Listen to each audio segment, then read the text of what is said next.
2023년 10월 8일 성령 강림절후 19째 주 거룩한 독서를 위한 성서 읽기 제1독서 출애굽기 20장 10계명 이 모든 말씀은 하나님이 하신 말씀이다. 나는 너희를 이집트 땅 종살이하던 집에서 이끌어낸 주 너희의 하나님이다. 너희는 내 앞에서 다른 신들을 섬기지 못한다. 너희는 너희가 섬기려고 위로 하늘에 있는 것이나 아래로 땅에 있는 것이나 땅 아래 물속에 있는 어떤 것이든지 그 모양을 본떠서 우상을 만들지 못한다. 너희는 주 너희 하나님의 이름을 함부로 부르지 못한다. 주는 자기의 이름을 함부로 부르는 자를 죄 없다고 하지 않는다. 안식일을 기억하여 그 날을 거룩하게 지켜라. 너희는 엿새 동안 모든 일을 힘써 하여라. 너희 부모를 공경하여라. 그래야 너희는 주 너희 하나님이 너희에게 준 땅에서 오래도록 살 것이다. 살인하지 못한다. 간음하지 못한다. 도둑질하지 못한다. 너희 이웃에게 불리한 거짓 증언을 하지 못한다. 너희 이웃의 집을 탐내지 못한다. 너희 이웃의 아내나 남종이나 여종이나 소나 나귀나 할 것 없이 너희 이웃의 소유는 어떤 것도 탐내지 못한다. 백성이 두려움에 사로잡히다. 온 백성이 천둥 소리와 번개와 나팔 소리를 듣고 산의 연기를 보았다. 백성은 그것을 보고 두려워 떨며 멀찍이 물러섰다. 그들은 모세에게 말하였다. 어른께서 우리에게 말씀하십시오. 우리가 듣겠습니다. 하나님이 직접 우리에게 말씀하시면 우리는 죽습니다. 모세가 백성에게 말하였다. 두려워하지 마십시오. 하나님이 당신들을 시험하시려고 나타나신 것이며 당신들이 주님을 두려워하여 죄를 짓지 못하게 하시려고 나타나신 것입니다. 시편 19편 창조에 나타난 하나님의 영광과 하나님의 선한 율법. 하늘은 하나님의 영광을 드러내고 창공은 그의 솜씨를 알려준다. 낮은 낮에게 말씀을 전해주고 밤은 밤에게 지식을 알려준다. 그 이야기, 그 말소리, 비록 아무 소리가 들리지 않아도 그 소리 온누리에 울려 퍼지고 그 말씀 세상 끝까지 번져간다. 해에게는 하나님께서 하늘에 장막을 쳐주시니 해는 신방에서 나오는 신랑처럼 기뻐하고 제 길을 달리는 용사처럼 즐거워한다. 하늘 이 끝에서 나와서 하늘 저 끝으로 돌아가니 그 뜨거움을 피할 자 없다. 주님의 교훈은 완전하여서 사람에게 생기를 북돋우어주고 주님의 증거는 참되어서 어리석은 자를 깨우쳐준다. 주님의 교훈은 정직하여서 마음에 기쁨을 안겨주고 주님의 계명은 순수하여서 사람의 눈을 밝혀준다. 주님의 말씀은 티 없이 맑아서 영원토록 견고히 서 있으며 주님의 법규는 참되어서 한결같이 바르다. 주님의 교훈은 금보다 순금보다 더 탐스럽고 꿀보다 송이꿀보다 더 달콤하다. 그러므로 주님의 종이 그 교훈으로 경고를 받고 그것을 지키면 푸짐한 상을 받을 것이다. 그러나 어느 누가 자기 잘못을 낱낱이 알겠습니까?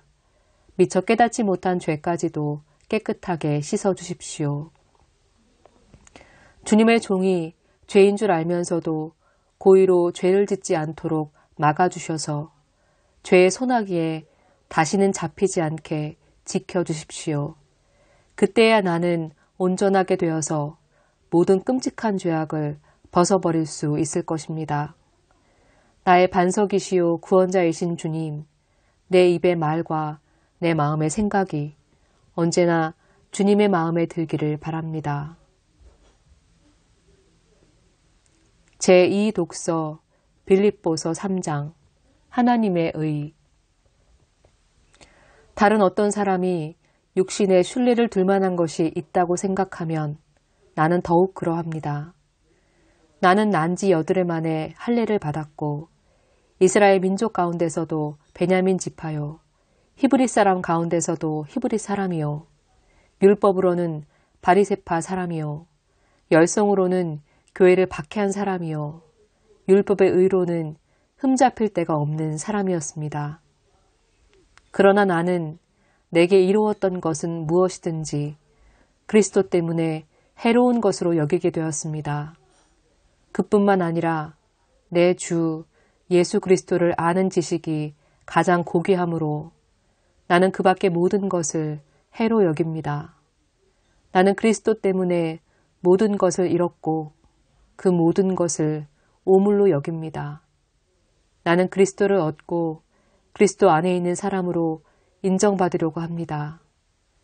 나는 율법에서 생기는 나 스스로의 의가 아니라 그리스도를 믿는 믿음으로 말미암아 오는 의, 곧 믿음에 근거하여 하나님에게서 오는 의를 얻으려고 합니다. 내가 바라는 것은 그리스도를 알고 그분의 부활의 능력을 깨닫고 그분의 고난에 동참하여 그분의 죽으심을 본받는 것입니다. 그리하여 나는 어떻게 해서든지 죽은 사람들 가운데서 살아나는 부활에 이르고 싶습니다. 목표를 향한 다름질. 나는 이것을 이미 얻은 것도 아니며 이미 목표점에 다다른 것도 아닙니다. 그리스도께서 나를 사로잡으셨으므로 나는 그것을 붙들려고 쫓아가고 있습니다. 형제자매 여러분, 나는 아직 그것을 붙들었다고 생각하지 않습니다. 내가 하는 일은 오직 한 가지입니다. 뒤에 있는 것은 잊어버리고 앞에 있는 것을 향하여 몸을 내밀면서 그리스도 예수 안에서 하나님께서 위로부터 부르신 그 부르심의 상을 받으려고 목표점을 바라보고 달려가고 있습니다. 복음서 마태복음 21장 포도원과 소작인의 비유. 다른 비유를 하나 들어보아라. 어떤 집주인이 있었다. 그는 포도원을 일구고 울타리를 치고 그 안에 포도즙을 짜는 확을 파고 망대를 세웠다. 그리고 그것을 농부들에게 새로 주고 멀리 떠났다. 열매를 거두어 들을 철이 가까이 왔을 때에 그는 그 소출을 받으려고 자기 종들을 농부들에게 보냈다. 그런데 농부들은 그 종들을 붙잡아서 하나는 때리고 하나는 죽이고 또 하나는 돌로 쳤다. 주인은 다시 다른 종들을 처음보다 더 많이 보냈다. 그랬더니 농부들은 그들에게도 똑같이 하였다. 마지막으로 그는 자기 아들을 보내며 말하기를 그들이 내 아들이야 존중하겠지 하였다. 그러나 농부들은 그 아들을 보고 그들끼리 말하였다. 이 사람은 상속자다. 그를 죽이고 그의 유산을 우리가 차지하자. 그러면서 그들은 그를 잡아서 포도원 밖으로 내쫓아 죽였다. 그러니 포도원 주인이 돌아올 때에 그 농부들을 어떻게 하겠느냐. 그들이 예수께 말하였다. 그 악한 자들을 가차없이 죽이고 제때의 소출을 바칠 다른 농부들에게 포도원을 맡길 것입니다. 예수께서 그들에게 말씀하셨다. 너희는 성경에서 이런 말씀을 읽어본 일이 없느냐. 집 짓는 사람이 버린 돌이 집 모퉁이의 머릿돌이 되었다. 이것은 주님께서 하신 일이요 우리의 눈에는 놀라운 일이다. 그러나 나는 너희에게 말한다.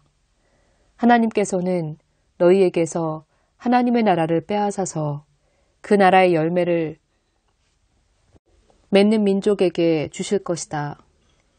이 돌 위에 떨어지는 사람은 부스러질 것이요 이 돌이 어떤 사람 위에 떨어지면 그를 가루로 만들어 놓을 것이다.